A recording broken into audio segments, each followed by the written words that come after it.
There have been few sporting events in the history of New York City as anticipated and exciting as the battles waged by New York's teams for baseball supremacy. These Subway Series have produced some of the most memorable and legendary moments in the history of our national pastime. Between 1889 and 2000, there were 14 Subway Series played in the city of New York, each one providing its own drama and memories. When most people hear the words Subway Series, they think of the classic battles between the New York Yankees and the Brooklyn Dodgers in the late 40s and throughout the 50s. They recall great names such as Mantle, Berra, Robinson, Reese, and Hodges.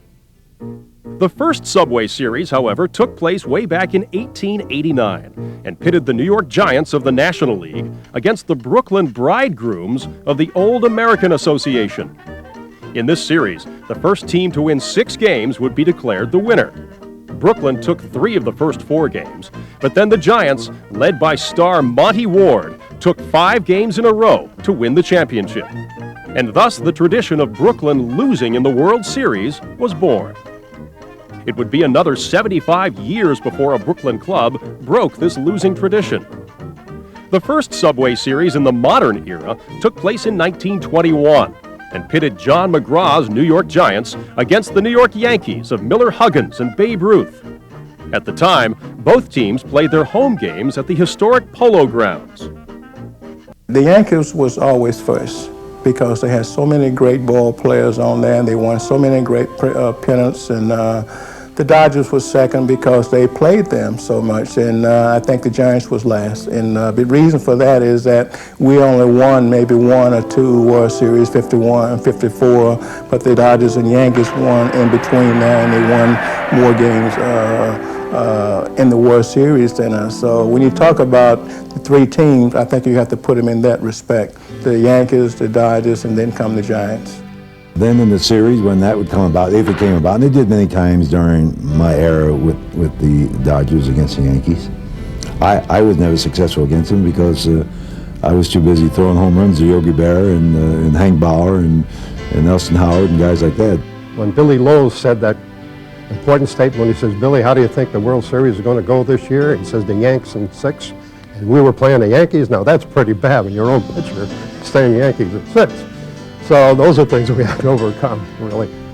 They had a great right-hand hitting ball club, but I think in our park, we knew how to use our park. Our hitters knew how to use our park. And I always thought that Furlow knew how to hit in our park. He could go to right field instead of trying to pull the ball deep in left center and all that sort of thing, where DiMaggio and Mantle could suck them up. There's never been anything in baseball to equal what New York and Brooklyn had in those years, especially in the decade after World War II, when from 47 to 57, when the Yankees or the Dodgers or the Giants were in the World Series very often together, except for 1 year, 1948. And the thing that made it was that you had this great rivalry, especially the 2 National League teams, and both of those, the fans for both of those teams disliked the other team, the Yankees. In the year 2000, the beginning of the new millennium, it finally happened. It had taken 44 years, but once again, there were 2 New York teams battling for the World Championship. For the 14th time, New York City had a Subway Series. Like all those before it, passions ran high through the city. And once again, as had happened so many times in the past, Joe Torre's New York Yankees won it, defeating Bobby Valentine's Mets in 5 games. It was the Yankees' 4th world title in 5 years. This series brought back memories of the many great Subway Series past. Fall classics that have given New York's fans some of the most legendary events and moments in the history of our national game.